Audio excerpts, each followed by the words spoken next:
He's got a labor. We do. We're at 6. We got Phil online, but it's easy, so we don't have anybody else online. But you need to. Yeah, I actually yes. I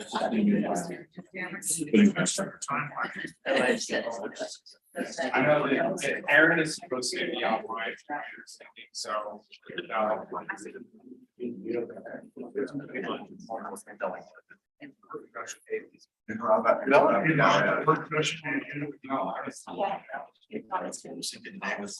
Something else.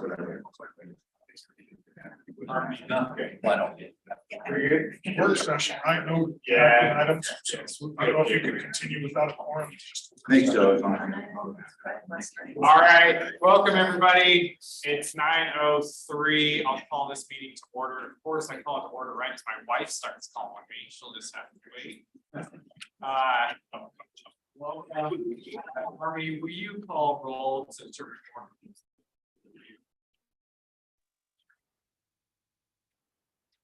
Director Bradley, Director Bruns, Director Cardenas, Here. Director Daly, Director Keithley, Director Litback,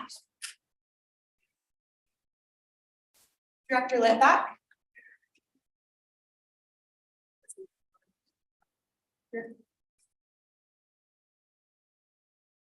Director Olson, Director Peterson, Here. Director Prokopis, Here. Director Silvestrini, Here. Director Stevenson. Here. Thank you. Have a forum. Moving to public comments. Do we have any public comments today? Any online public comments? Harmony, I'll just make a note that it looks like Director Brand. I don't want to take a lot of time, but I would like to thank the members of the department for participating in our various nights out against crime. I know that several of us had one Saturday and holiday in Mill Creek last night. We had successful with that. And just want to thank everybody that showed up. Agreed. We Midvale, this is our week of harvest days of our yearly celebration. And the last 2 nights we do neighborhood block parties where our officers come out, and I don't know that anybody, either when I'm there or officers are there, I think still that UPD always steals the show when they show up in their fire trucks. But, you know, we really do appreciate our officers being here. Thank you. All right, any other comments? All right, item 3 is the UPD reorganization update. Chief.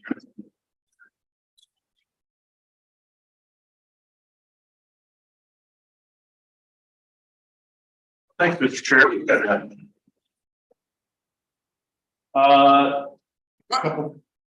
was that? Excuse me. Oh, sorry.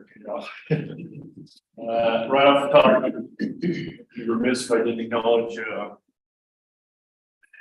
my appreciation for all the board members and their elected officials that took time to meet over the past 30 days, which has kind of been our first full month of really working on this project. Had a chance to meet with the townships and the cities and the county and had some really good conversations with everyone. And I intend to continue that practice in the future. We have more meetings coming up. I appreciate the time and the input and feedback. It's really helpful.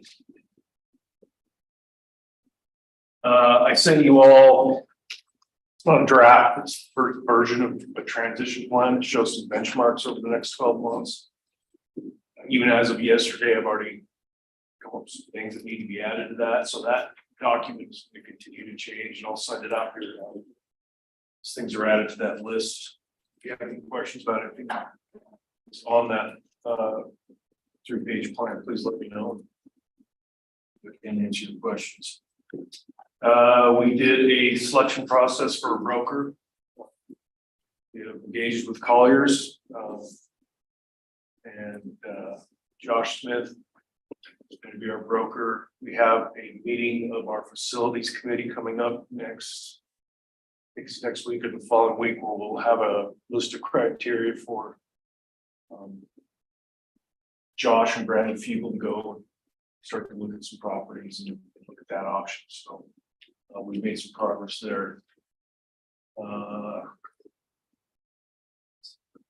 Question, Chief. Yes. So have you and this is early, and I know that everybody's trying to, sort out. I mean, Jake is working on the sheriff's side too, but have you had any conversations about whether whether the county will be interested in an interlocal agreement with us at some point to say rent at the evidence room or share the evidence room in some fashion, things like that. I know that, we're trying to disentangle away, but I think there's a difference between having the county and the sheriff directly involved in community control and a separate contract that I think we can defend the costing of a lot easier in terms of square footage or things like that. But have we talked about those things at all yet? Or are we looking for a building that will have all those functions in it for us? Because I know that there'd be a ton of work even just to separate those records out, double these.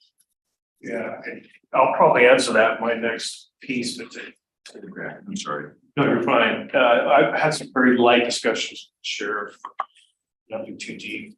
But what I anticipate at some point, Jay or the other sheriff and I will get into some pretty intensive looks at where there could be some partnerships and economies of scale in a whole bunch of areas. Now, next thing we're talking about is like a reorg committee. We've had intense discussions about what would that look like, and talking about that as different options and different ideas. And we've talked about everything. So, And I can comment on that as well if you'd like.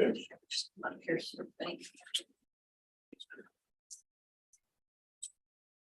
We have considered a model that includes expanding the evidence room and having the ability to offer it to other agencies, because if we offer it to UPD, we probably have to offer it to others. So we have taken a look at that.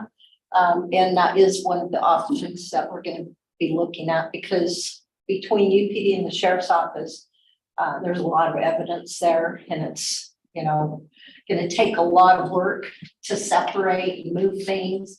And really controlling evidence is one of the biggest tasks for law enforcement if you want to do it right and legally. So that's a concern for us, as well as, you have to really have a spot to keep your evidence. Yeah, even moving it would create chain of custody issues Exactly. and things like that. That Right. would be a problem. 12 years of,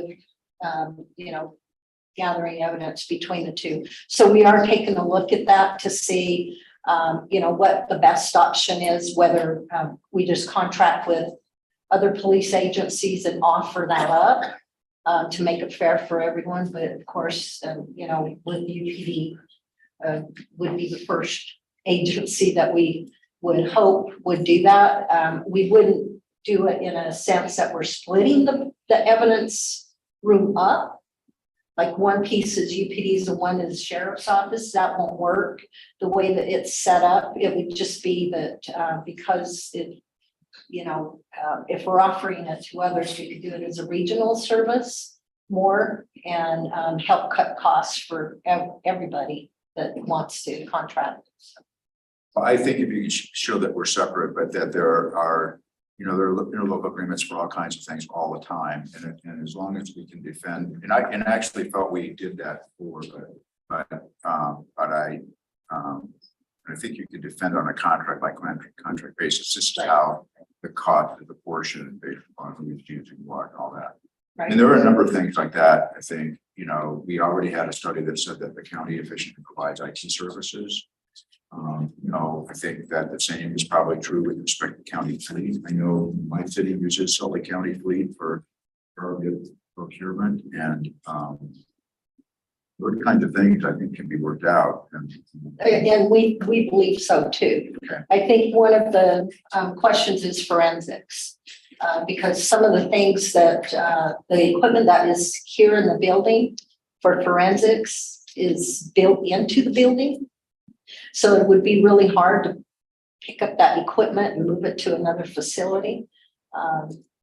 So if we could even do something like that for forensics, it would save everybody a lot of money. That sharing those costs always will save money. And I think we have it down pretty good already.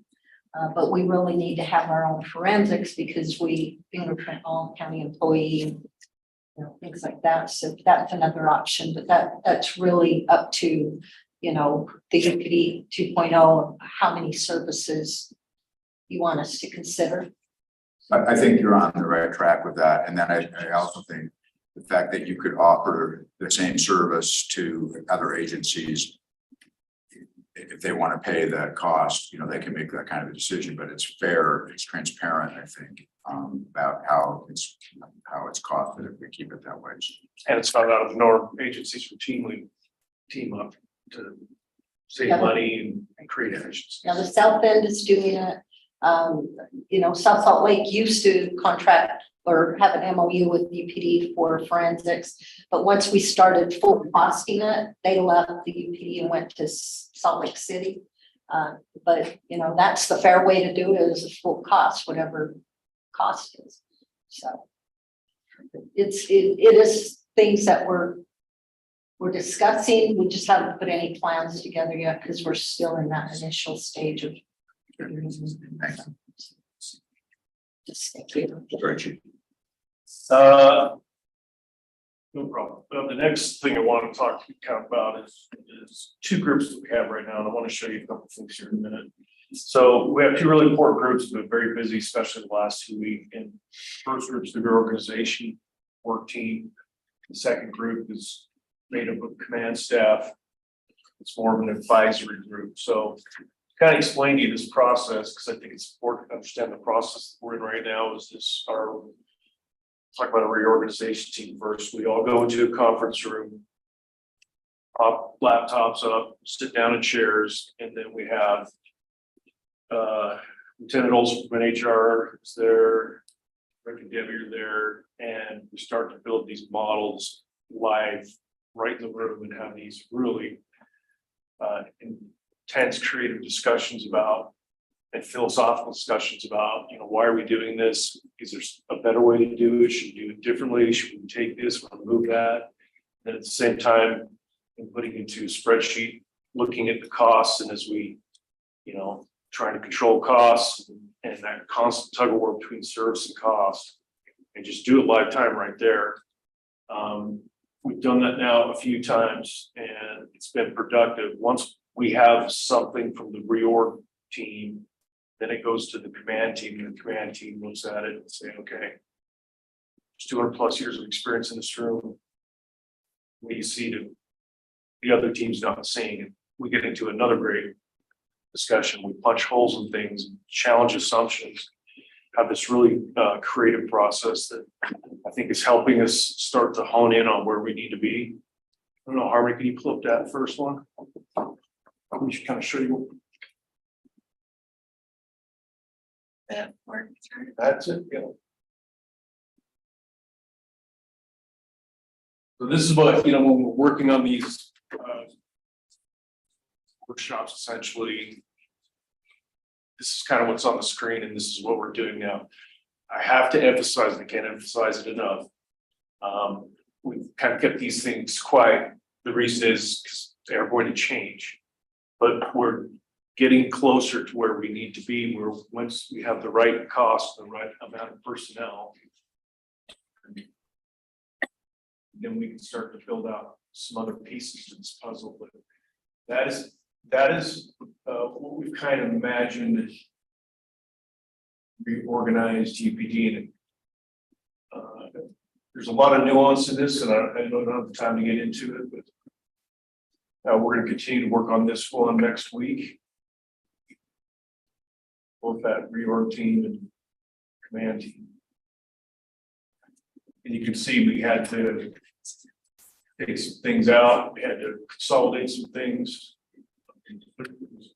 Very healthy exercise. This is the reorg version. Yes, this is UPD 2.0. As it stands today, now it's going, I guarantee in a month, it'll be different, but I think we're starting to get closer and closer. Just what the vision of it looks like. I'll just say, thank you, Chief.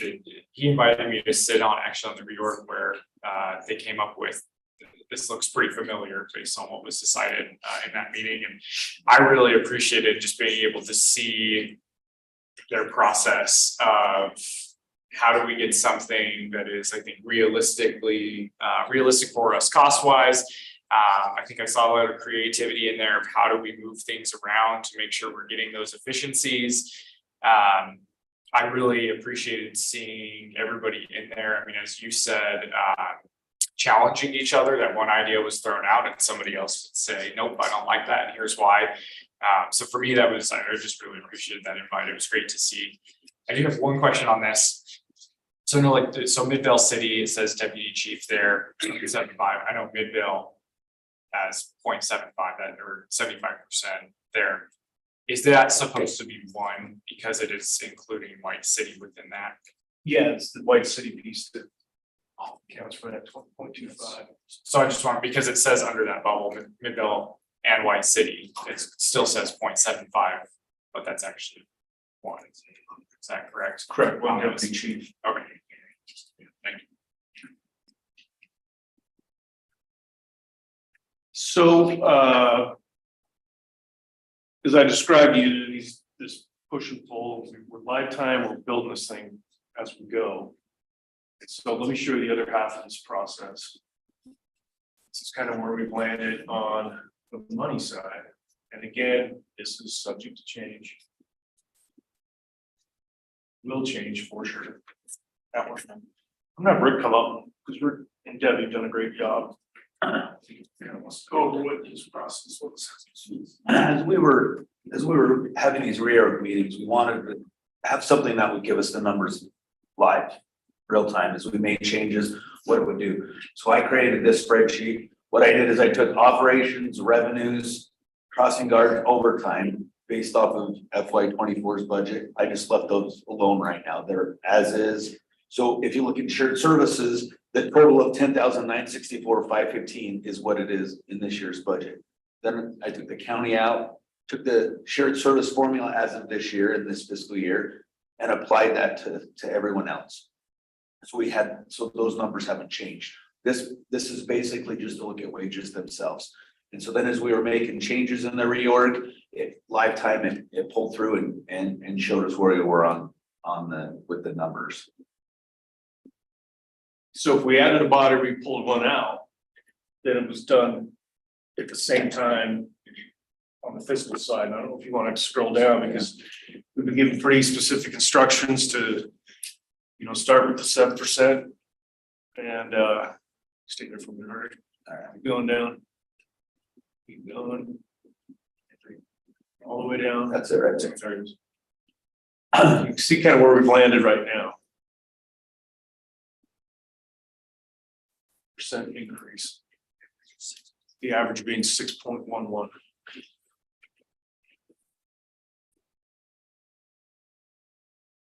We have a total FTE count previously to new version and what that looks like. Yes, I'm curious to we see. are. Yeah, we are. I realize it's going to be less FTEs in each precinct probably, but how bad to keep that increase at a minimum? Yeah, I mean, there's no way that it's going to look the way it does now and hit that. It's going to be a scaled back version to start, and we'll have to build back up to current staffing over the next several years. And just to clarify, this is based off of current cost, does not take into account any COLA increases next year. That's just off of wages as of this fiscal year 24. Essentially taking the best budget numbers we have right now that we know. Anybody have any questions for Rick? So one of the things I know that Mayor Dally was concerned about at least is that whether that we asked to try to do this, like not more than like a 7% increase, but is that these are increases based upon the entire cost, not just shared services, right? Okay, so this would be precinct and shared services. service. Yeah, But it's just wages. just wages and benefits. Yeah. Yeah.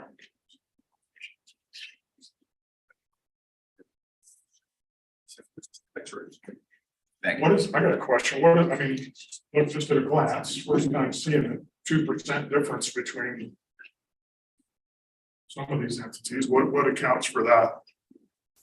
But like, Why a larger increase in a Midvale versus a Holiday, just Well- the number of people, FTEs? Mill Creek and Holiday, some of the issues are, so, right now, we have Brighton under Holiday, and so now some of their Offset some of their costs.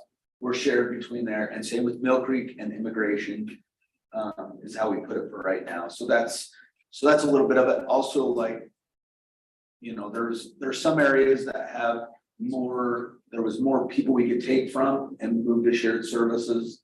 And so like Midvale didn't have a lot in their investigations that we could pull from and move to shared services.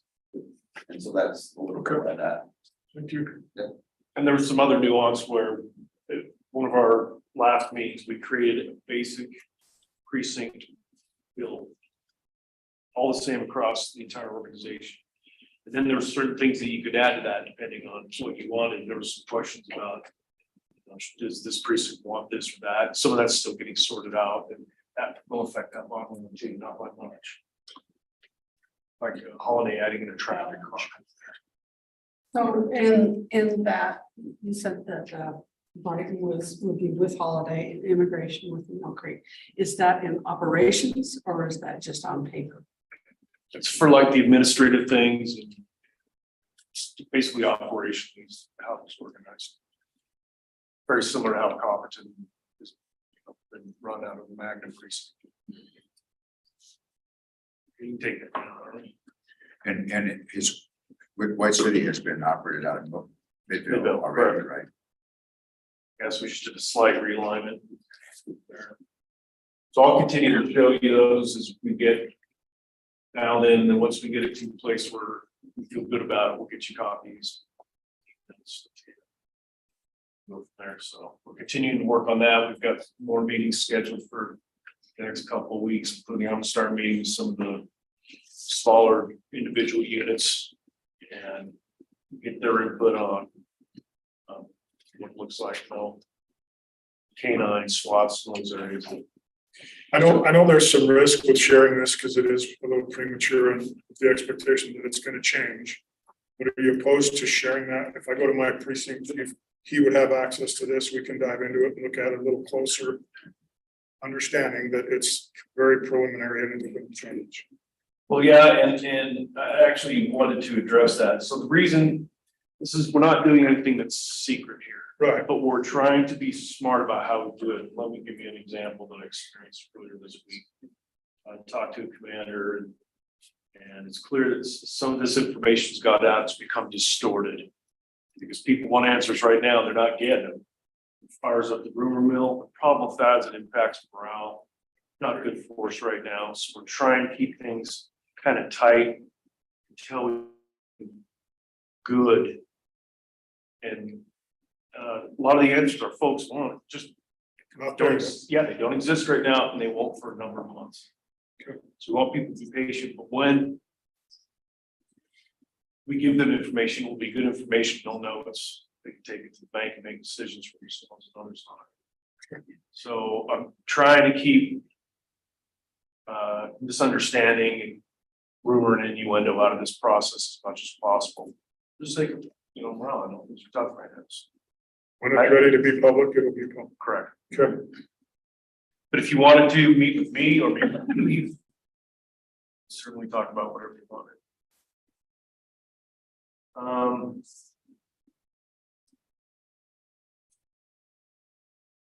One other thing I want to mention about that process that's kind of come out is as we're going through these charts and looking at them and doing some of these exercises, we're also we talked about this a little bit, that in our last meetings, we're starting to recognize that there's probably some opportunity to make some adjustments or changes. This is a good time to do it. And so I think we're going to kind of focus on that here in the near futures. What are some things that we've always wanted to have or would like to do differently? And this is the time to do it while we're in this midst of this change. And, you know, some things like, you know, looking at some different options for, you know, like the precinct bill, making those more similar, some unifying of different practices and procedures. So there is opportunity in this whole process. So we'll continue to evaluate that and take advantage of that if we can. You have any questions for me? It was a big hurdle just getting to that point. I like the progress. I'm looking forward to see what comes next. Well, it's moving very fast and I can't emphasize the teams that we have working on this project are fantastic. They're fun to work with. They're really going after it. They're aggressive. They want to fix things. They step up left and right. We had our policy committee. Lieutenant Adamson was on there. He said, I'm retiring. But he says, I'm gonna finish my piece of that project before I leave. And as he was going out the door, we wish him the best of luck. I have another Lieutenant Chambers coming in saying, hey, let me get his spot and we'll help. And they've almost got the entire first, the main policy draft finished, started to work on the supplemental manuals and things like that. So, I mean, people are going after it. It's just been great. So I really have to give credit to our teams and our folks. So I know that this is hard to know how to do this because to some extent we might put our labor representatives in a difficult position where there's sort of secrecy about trying to work on this, and want to share with their membership, but maybe that's not the best thing to do in terms of controlling rumors for that. But how much is labor involved in this? And I actually am interested in knowing whether you guys are satisfied with that involvement or whether you are hungry for more or you want to. I mean, I think it does put you in a position where you may have to do what we're doing sometimes, where we're talking about stuff we don't feel comfortable sharing with the public, even though there are those in the public that want to know it. But it's like it would maybe cause more harm than good to be throwing out unbaked ideas before they're, before they're ready for prime time, just because we're trying to be creative. And in order to think outside the box, you might come up with ideas that people think are horrible or that they don't appreciate in the context of everything else. So, Well, and if I can address that, man, that's part of the, and by the way, labor has full seat in that reorg committee table. They come to our command staff meetings, so they're very involved in that, but that creative process, part of that is what I call crazy talk, which means there's nothing off the table. You can talk about anything in any way. I've learned over my career when you do that, sometimes it's a little spooky, but it gets you to places that you hadn't thought of before. So when we do that, we throw those ideas out. The example I was using from earlier this week, some of those ideas that were crazy talk got out and people started to say, oh, that decision's been made. Far from it. We're in a creative process, but it creates some angst, yeah, so that's it. That's what I'm trying to balance. You want to be transparent, but yet sometimes it's difficult to be creative with upset apple carts, which sometimes that may be what we need to do. We may come up with great ideas and a better department as a result of that. Everybody would agree at the end of the day, but it's the sausage maker in the middle that scares people. So, Lieutenant, what do you think? So we've been sending out these newsletters for a while. And this is a learning process for us because we've never been involved with these things either. And so we found out that the newsletters at times were adding fuel to the fire of chaos. And so we're really trying to be hyper aware of what message we're putting out. And we're trying to coordinate with the sheriff and the undersheriff on their side, as well as with Chief Mazurn, so that we're kind of on the same page to make sure that, just to go to what Chief Mazurn was saying, is that we're all taking our time and we're being thoughtful with what message we're putting out. So that's a big reason why newsletter hasn't gone out recently, because we can continue to tell people wait until Christmas and you'll have answers, or we can just kind of keep working through the process and make sure that we're putting the correct message out together. And it's not with this side against this side and labor's in the middle. It's a group effort. We're all trying to make sure that both sides are taken care of appropriately. And that's really what we're trying to do. And to everyone's credit that's been involved in these committees, that we have had a seat at the table for a very long time, and we're able to voice our concerns based on what we hear from our membership. So it's been a good process. All right. Well, thanks. Thank you for that. Any other question? I'll just say thank you for bringing that chart here into this meeting. That's something you and I have talked about a few different times now, and I know that as has been said, it's can be a scary thing to do. I think it's important that as we get further along this, that as much as possible, we keep folks updated in this public forum. So thank you. Yeah, It's a good thing. I'll be working on it, but I just appreciate the support. Thanks, Jim. Thank you. All right, item 4, Salt Lake County Law Enforcement Bureau update. You know, I'm gonna say, Undersheriff, when we're told that you like had an accident up on the mountain, I think all of us went, you know, really quite concerned about you, and then here you are in good spirits. So Here I am. Yeah, I'm in good spirits. I appreciate that very, very much. No, we've been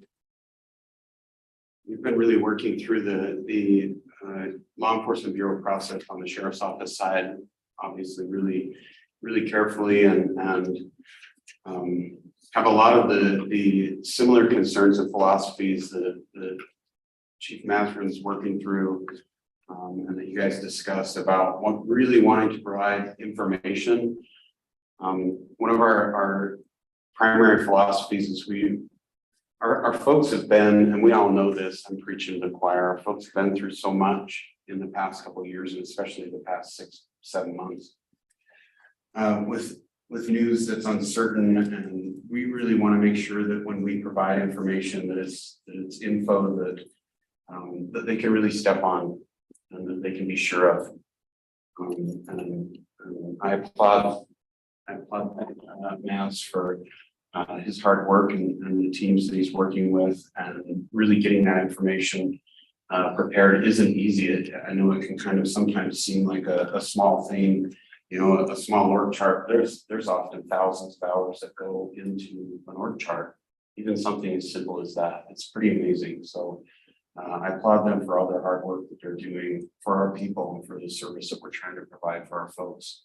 You know, I'll repeat our primary goals because it always bears repeating that we all share is providing the best service we can for the people that we serve here in our community, and really taking care of the people who provide that.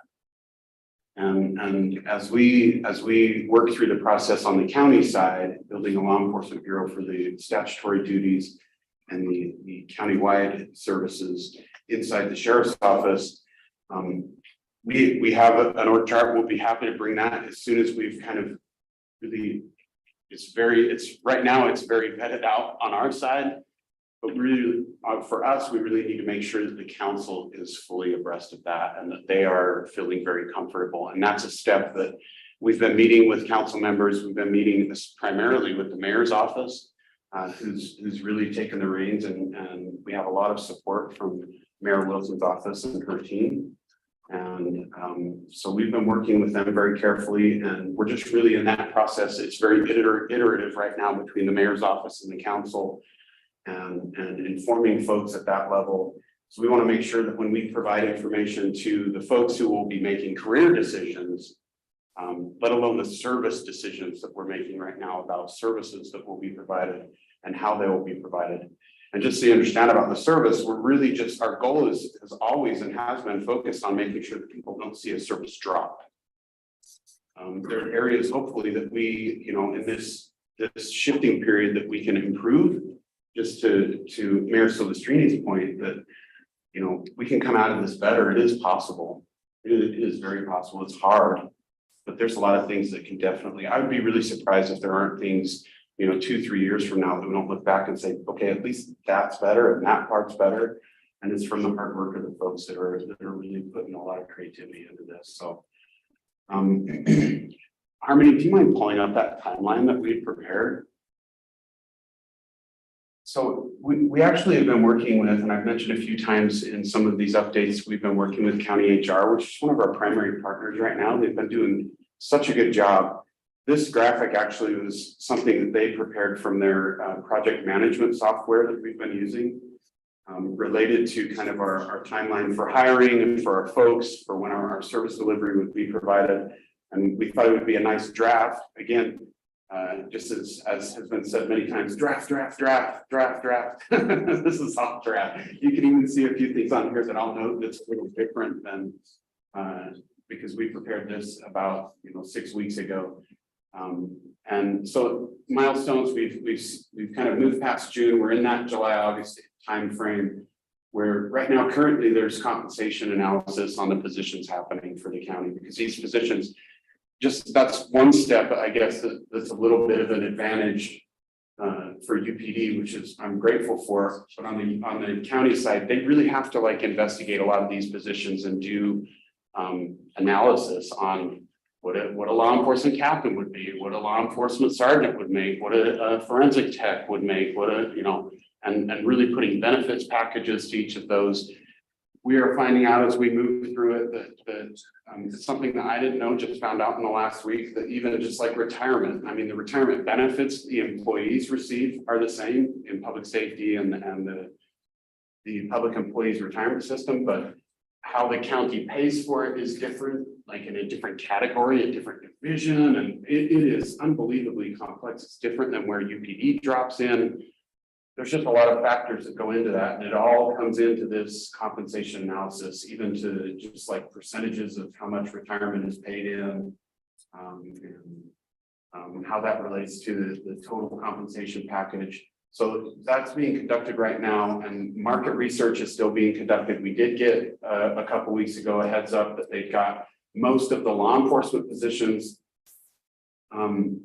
almost completed, and that they were working on the civilian positions, which was a long list, and really, frankly, a lot more technical and difficult to put your finger on for the civilian positions. So they're really making sure that they're being very careful, that they're doing good market research on all of them to make sure that we can take care of our folks. So Jake, Go through, please. my eyes are not good enough to read anything other than milestone 1, 2, 3, 4. Okay, yeah, I'll read through all of that. But the conversation that I think Mayor Stevenson and Mayor Dally and I had with Mayor Wilson and Aaron, that was that the county was going to try to push through this HR stuff and have some solid answers for you guys by Labor Day. I don't think that's still a target. Yeah, that's so the July-August number 3, our benefits analysis is happening. And then really for us to be able to, the step number 4 that you can see there, the budget analysis and the budget process, that we have to have our compensation information by there. We've got to have it by then, since we're going to be sitting in front of council members and actually presenting budget information. So, hopefully right now, this August timeframe, we'll be getting, that's when our org chart and the compensation information is going to start to coalesce, come together. And we start to get really solid budget numbers. That's our, again, draft, that's our hope.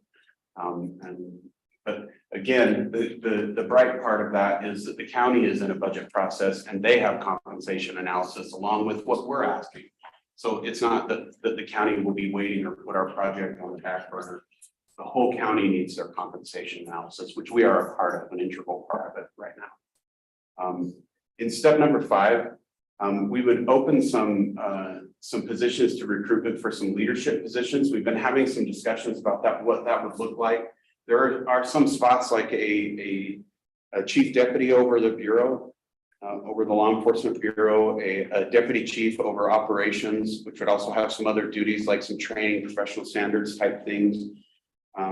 We're looking at a couple positions that are sworn that we would bring on early, and then also some civilian positions that are pretty clear, like a records manager. That's kind of a no-brainer. We're going to need to have a records manager long before day 1. So there are a handful of positions we're identifying as kind of critical that we're having discussions with the mayor's office, and then soon, hopefully, the county council, so we can get some approval to use some funds to bring on some folks and start that process on the law enforcement side. After we kind of get that process done. Sorry, let me just jump back. The one thing that I did want to mention, we actually have a merit commission meeting. I think it's scheduled for next week. I'm sorry, the date's not right in my head. It might be next Wednesday for like 5 o'clock. I can look that up, and I know it's a public notice and we send those out on our email system. there's a merit commission meeting where we're gonna present the job descriptions for the chief deputy and the deputy chief of operations. What those job descriptions would be and have a discussion with the merit commission, because we're trying to follow merit policy on the sheriff's side, obviously, too, and making sure that they're comfortable with kind of what that looks like. On the 9th, The 9th, thank you. It'll be on the 9th. Do you have the time for that? 5 p.m. 5 p.m. on the 9th. That merit commission will discuss those kind of positions. And at that meeting, we'll have some very, very rudimentary basic work charts that will kind of show what the bureau will look like inside the sheriff's office generally, and where those top positions would kind of be. So the merit commission can kind of give us a go ahead or not based on their duties. So, and then we move into January, starting of next year, we'll begin the process of open enrollment. And then in the February timeframe, we'll be moving into kind of some, like, that's milestone 7. It'll be like paperwork, background for people who aren't, obviously doing that kind of interjurisdictional transfer. We imagine, and again, I want to be really clear, our sole goal is to make sure that all of our people in UPD are the ones that are coming to the sheriff's office, and that everybody that has a home and a job now has a home and a job in a year from now. That is our goal. So when we say we have open recruitment and backgrounds, that's because that's the process we have at the county. It will be an open process, but we will have a lane for UPD folks that they can get in that other people won't be able to get into for the hiring process. Once that lane would be exhausted, then we will go into a more open recruitment type thing. But that's kind of that language there. Moving into milestone 8, that really gets us to where we would be bringing folks on, and you're really kind of looking in depending on if an employee is, most of our folks will be, and hopefully it works out very smoothly and it's kind of an all thing on both sides. Most of the folks will work out a plan where it will be pretty expeditious to bring folks on as a transfer from UPD, those who want to come over to the sheriff's office. It'll be pretty easy, pretty smooth, and a pretty short time frame. It's not like there's a lot that needs to be trained about the job, just really some county functions, maybe a few things that we may want to focus on, and that the chief deputy may want to focus on in the law enforcement bureau, training wise, culture wise. Some things the sheriff may have some focus on that we may want to share with the whole bureau as we get it lifted off the ground. But by and large, that'll be a pretty short period, but there will be some people that may come from the outside where that period will take a little bit longer, maybe 2 weeks, 5 weeks, something along those lines, depending on the position and what we're looking at. And then moving into milestone 9 for hopefully a sheriff assumes the statutory and countywide duties specifically. So do you have any questions about the timeline that I just went through, or really anything that we're dealing with? That's kind of what I thought I would kind of share with you today. And this is really built out for statutory duties and countywide services. So as we have been asked by Slovisa to take a look at a contracting model as a whole for Slovisa, we have not started any of that, but that's another task that we'll be looking at as well to provide that. But this is so, because what I'm thinking is in your mind, you're thinking, okay, are they going to take all our employees because UPD still has to run? But remember, the countywide services and statutory duties, they don't work in your precincts. So it's not like your precincts would be depleted of personnel. So if that makes sense. Happy to answer any questions you have. I apologize. I have to leave. I have a meeting at 10 o'clock. I wanted to be here for as much of this one as I could, so I'm gonna excuse myself. Thanks. Thank you. All right, next item, UPD reorganization and discussion. With that, I'll open it up if we have any other further events anybody would like to bring up today. I guess just a reminder that UPD is still operating like we have. We have not made a ton of changes. But I just, want the board to feel confident that we're still providing the same service and we're still committed to that. It does get challenging as we're moving forward. But our people have been really good about, working for UPD. We have very few openings. Still have some people applying, not a lot, but there are still people who want to work for UPD. So just want to assure you that the service is still being provided, and don't forget that the current UPD is still up and running, and we have to keep it that way. We have to continue doing this piece as these folks are planning other things, but we're still here and still We see that, operating. Sheriff, and I Okay. want to thank the members of rank and file and everybody in this department for sticking with this and being patient. And I hope that they understand that our goal is to try to, protect their jobs, protect their merit, protect their all the benefits of vacation, but and design the best, sheriff's office and best.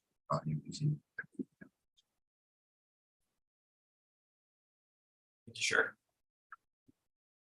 The only other quick thing, I guess I'll just say is I thought it was at our last UPD board meeting, I was hung around for the Slovisa meeting, and it's interesting to watch those meetings, and there was an interesting conversation around property tax increase. And so I'd be interested to stay up to date on what Slovisa is thinking about that. And just in my own opinion, as I see this, we've got a limited amount of funds within Slovisa. The sheriff has already said they believe they're going to have to take more of that. And as we're trying to create the widest landing pathway that we can for the townships to be able to stay with UPD, I'd be interested to see where that conversations go, because I think the funding is already going to be tight, and I know that there were some differing opinions as part of that conversation. So that would just be my request for Slovisa, is that as you all continue those conversations, we plan to do on the funding piece to keep us in the loop.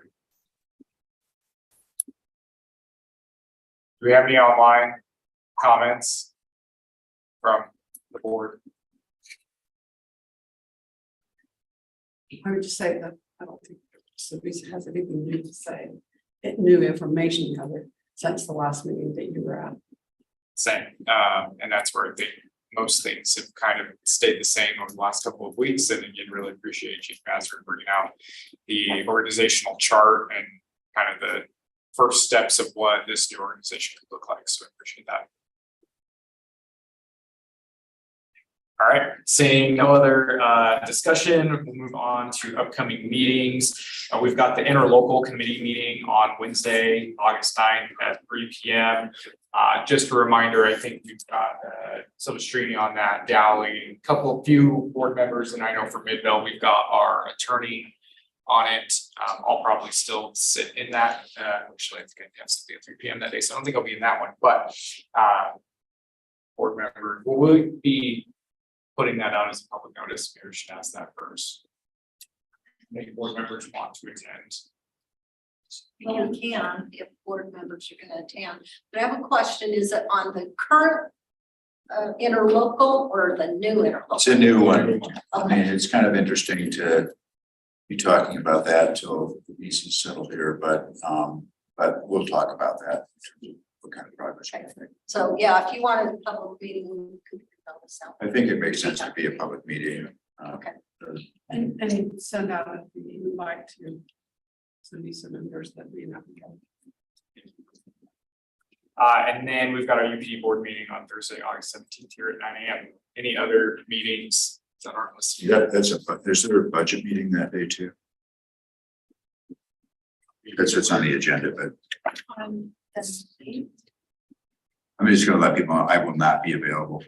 Sorry, on the 17th. Is that what you're referring to? Yeah. The board meeting, there's a board meeting that day. I won't be able to attend that. I don't see any other budget related meeting on my calendar. Okay. All right, and then we just have approval of the July 5th, 2023 UPD board meeting minutes. I'll make a motion to approve those minutes. Okay, we have a motion, a second. Any discussion on that? I'll second. You, all in favor, please say aye. Aye. Aye. Thank you. Any opposed? All right, that passes. Do we have any other business? Motion to adjourn. Thank you. We've got a motion. Is there a second? All in favor, please say aye. Aye. Aye. Thanks, Mr. Chair.